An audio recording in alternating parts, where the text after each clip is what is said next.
You can now fly direct to Verona from Cambridge International Airport, so it seems sensible to take advantage of this instead of having the inconvenience of having to get all the way to Stansted or Gatwick. Italian air traffic controllers. Who knew that they even existed? It's certainly not a phrase I had heard before. Also, I've never been to Italy, so why today, of all days, should these two instances conspire against me? This morning I awoke full of the joys that an impending holiday inspires. Turning on the television for no other reason than to keep track of time, I'm greeted by the BBC announcing that European flights will be disrupted today due to a 4-hour strike by Italian air traffic controllers. The 4-hour stoppage is running between 11:30 and 15:30 BST, which nicely coincides with our flight time of 13:30. I check online for information regarding our flight, and they are actually saying that the flight will leave on time when we should check in as normal. Gullible as ever, we dutifully arrive at 11 o'clock only to be told that your plane is still in Italy, come back at 6. Arriving back at 6 o'clock, we are taken through customs where we are given a free cup of tea. At 7 o'clock, an official tells us that our plane will not be arriving until 7:30 and there will not be enough time to turn it around before the airport closes at 8 o'clock. So they are diverting it to Stansted. We, in turn, will be put on a coach and taken there to meet it. At Stansted, everything happens very quickly to get the aircraft away as soon as possible. We find ourselves practically running past all that the airport has to offer. Boarding gates are a blur as we rush past. At last we are on the tarmac and our carriage awaits. Blimey, it's got propellers.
On our first day, we were fortunate enough to sign up for an evening boat trip to Limone, or what was termed their equivalent of last night of the proms. It truly was a memorable evening with music, dancing and an outstanding firework display. Unfortunately, it ended far too early as we had to be back at the port to catch the boat back to Riva.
return journey, it started to rain, and a Scottish couple in front of us put up an umbrella. I said to him, "Only a Scotsman would have thought to bring an umbrella." He replied, "Aye, and only a Scotsman would think of going into the nearest bar for a large malt whisky when he steps off this boat." As we disembarked, I bade him enjoy your whisky. He assured me he would. Under a light drizzle of rain, we made our way back to the hotel, content with our first day at the lake, looking forward very much to the rest of our holiday.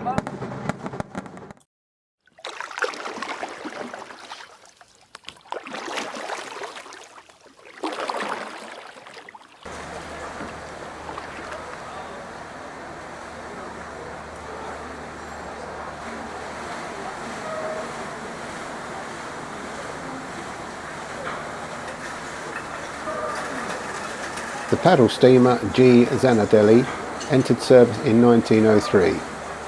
She was named after the then Italian Prime Minister Giuseppe Zanadelli.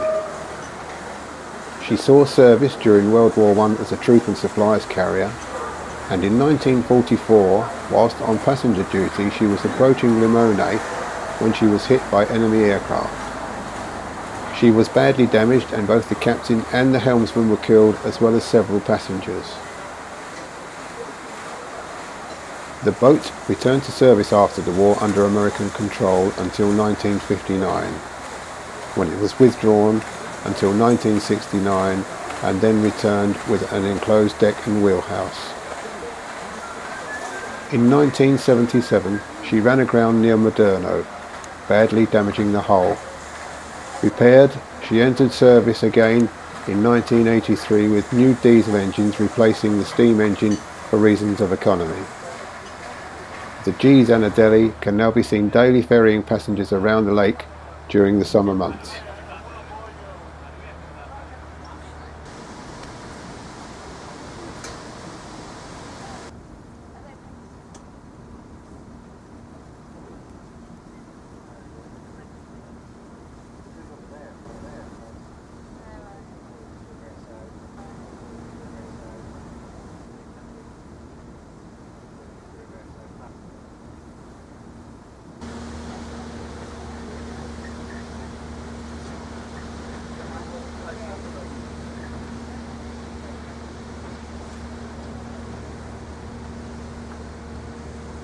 Lake Garda is the largest lake in Italy. It was probably formed by glacial action during the Paleolithic era. The northern part of the lake is narrower, surrounded by mountains, the majority of which belong to the Gruppo del Baldo.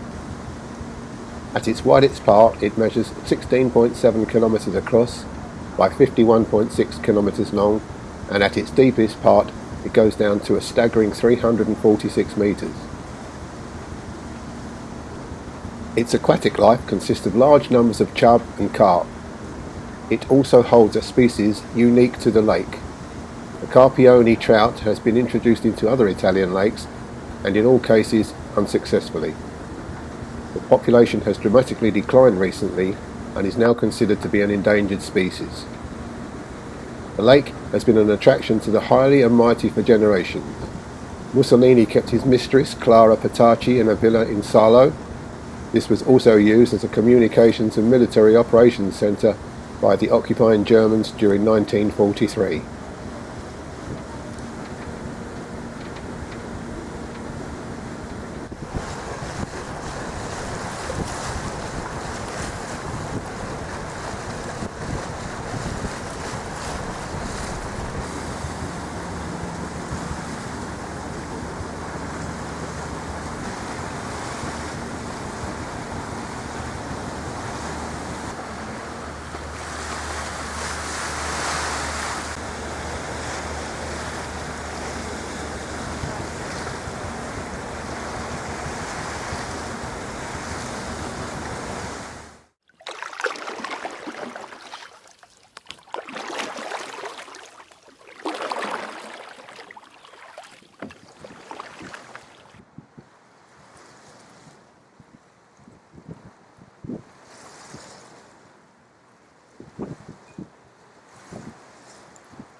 Malcesine, scalo di Malcesine. Malcesine's most prominent landmark is the Castello Scaligero. Fortified in the 13th century by the Della Scala family after whom it is named, these people had a persecution complex and during medieval times built 191 castles. Most have since disappeared, but one that has survived, Scaligero Castle, can be found on the peninsula town of Sirmione at the southern end of the lake. Malcesine is on the eastern side of the lake. From here, a cable car will take you to the top of Monte Baldo, which rises 7,277 feet above sea level.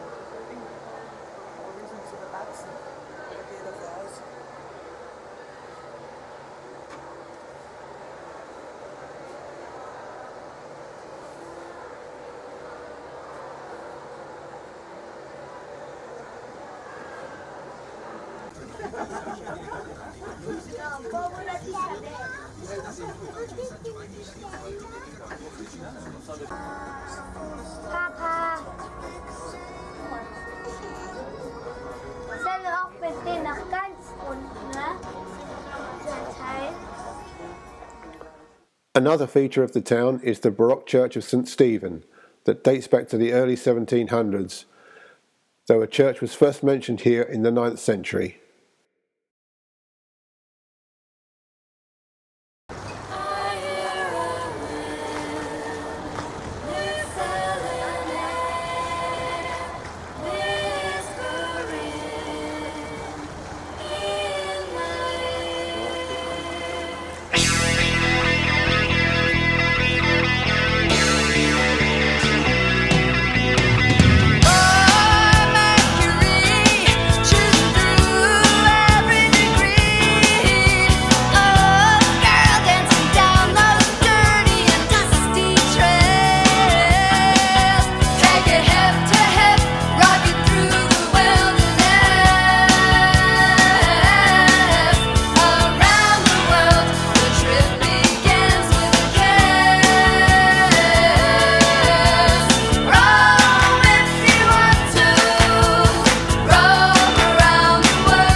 The Cascate del Verone is located in the town of Tenno, 3 kilometers north of Riva del Garda.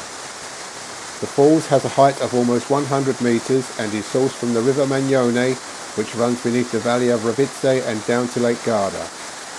Its waters are fed by underground leakage from Lake Tenno into the mountain and then forms into the waterfall. The name Verone has its origin from the town of Verone a short distance away.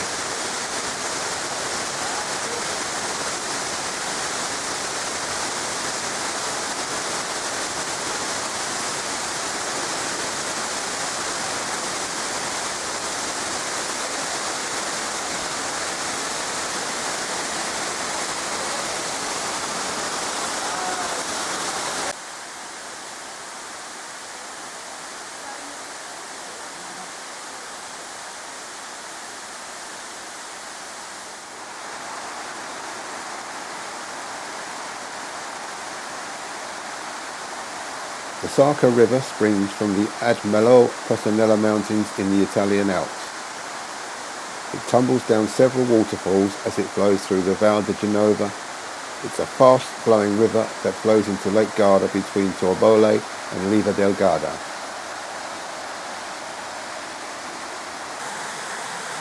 The Adige River is Italy's second longest river. Rising in the north from 2 alpine mountain lakes below Risa Pass, it flows rapidly through the Venosta Valley, south and east past Murano and Bolzano.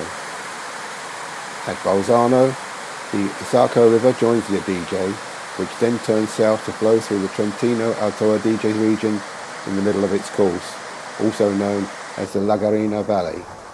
Near Verona, it veers southeast and after several long meanders enters the Adriatic Sea just south of Chioggia and north of the Po River Delta after a course of 255 miles.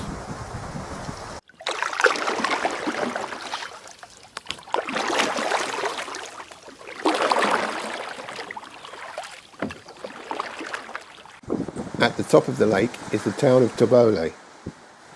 The prevailing southerly winds make Torbole the windiest part of the lake, and because of this and the prohibition of motorboat use, the town has become an internationally renowned sailing and windsurfing centre.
With cycle paths and courses all over the surrounding hills and mountains, the town also attracts cyclists in their thousands. The region offering opportunities for all levels, from mere pedlars to the super fit mountain bikers and racers. It's not a bad place to stop for a spritzer either.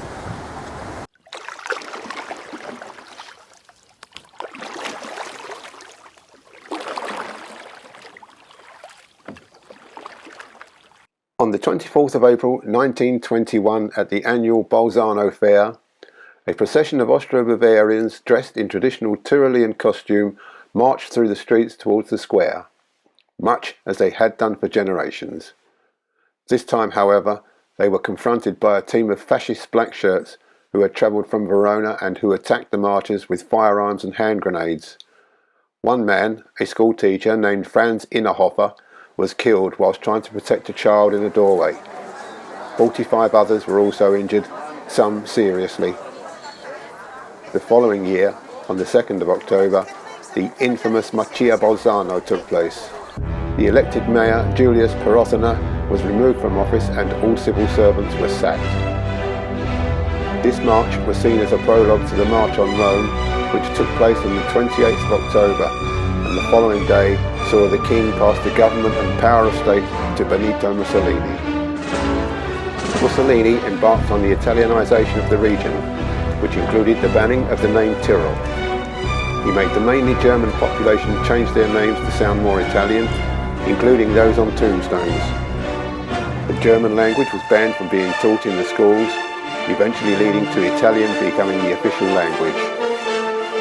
Large industrial companies were invited to create subsidiaries in Bolzano, and many took up the offer of the large financial incentives, bringing thousands of Italian families who settled across the region, having been promised free housing and businesses. They found employment in these factories where it was prohibited to employ the local Germanic workers of South Tyrol. Today, South Tyrol, or Alto Adige to give its Italian name, is once again an autonomous region that enjoys many benefits compared to the rest of Italy. The majority of the population are of Austro-Bavarian heritage and speak German. Only around a quarter of the population speak Italian as their first language. Ironically, whilst we were there, the Scottish independence vote was taking place, an event that the locals were watching intently. When we were in the hotel at Renon, we overheard mine host speaking of the weather and how much better it had been in the north of the country. Well, as far as Italy is concerned, you can't get much further north than Renon, so it was obvious he was looking more to Vienna and Munich. We were told by our blonde-haired, blue-eyed tour guide, though she did say Mamma Mia quite a lot when she got excited, that historically the region has been fought over many times, from Attila the Hun to Napoleon Bonaparte and 2 world wars. It is still a volatile region with many wishing to realign with Austria, and, she said, its story is still an open book.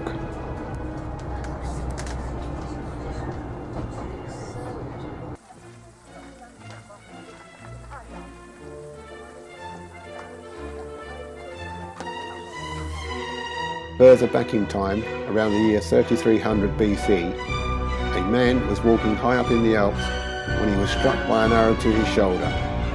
He fell to the floor, where he bled to death and froze. For 5,000 years he lay there until a couple of hill walkers found him. Now he lies in the South Tyrol Museum of Archaeology in Bolzano. Known as Otzi, he is the oldest natural mummy of a Copper Age man.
limone, scalo di limone, limone.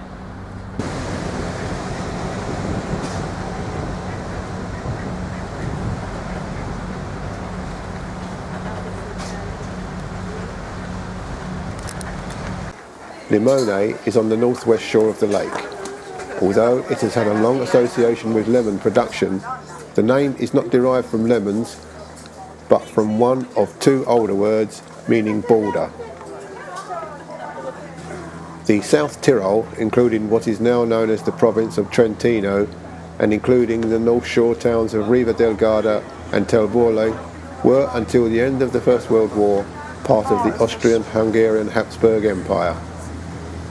The border between Italy and Austria was drawn just to the north of Limone. During the First World War, major battles were fought high in the Alps and Dolomites between Austro-Hungarian Kaiserjäger and Italian Alpini, for whom control of the region was a key strategic objective.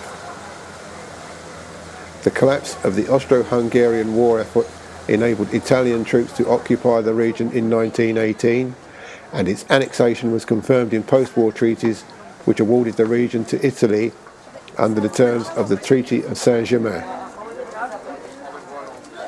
Some of the Limone residents carry a unique gene, traced back to a local man from the 18th century. The fact that Limone was, until 1932, when a tunnel was blasted through the mountain, an isolated place being cut off on three sides by mountains to the north and the west, and by the lake to the east. There were many marriages between blood relatives, which enabled the gene to perpetuate. The A1 Milano gene, as it is now called, is a mutation that stops the build-up of plaque and shields people from cardiovascular disease.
Weil die gleichen Taschen an den Jeans bevor, was sie mit der Aufschreiberei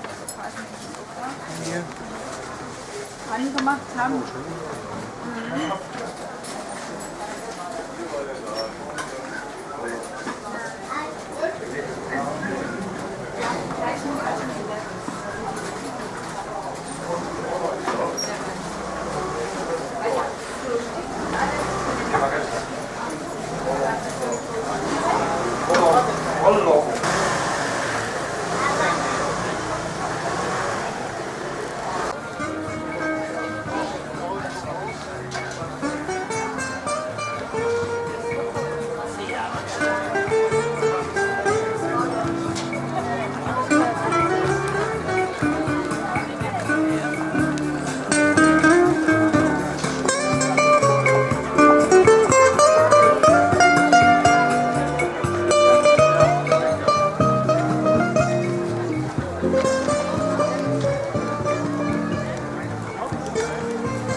Gondola tour.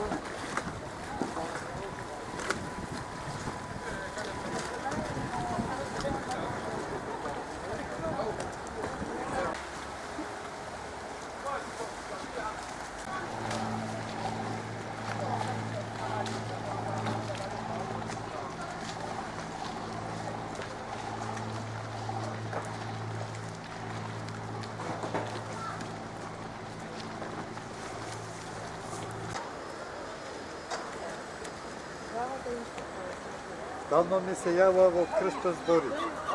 Ријалтор, мостот кај ова. Nije čekaj da svi došli svoje.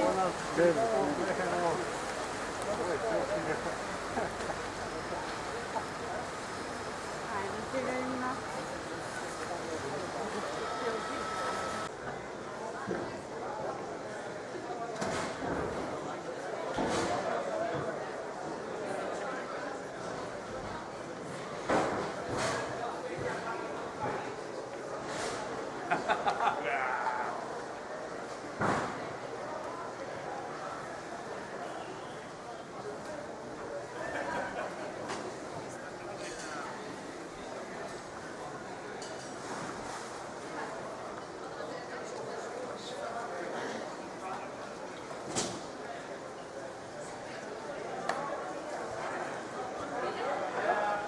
Once for every man, in a tree for every dog.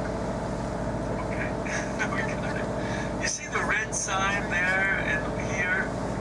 Those are the entrances to the every 2-year art exhibit called the Biennial, the Biennale, which in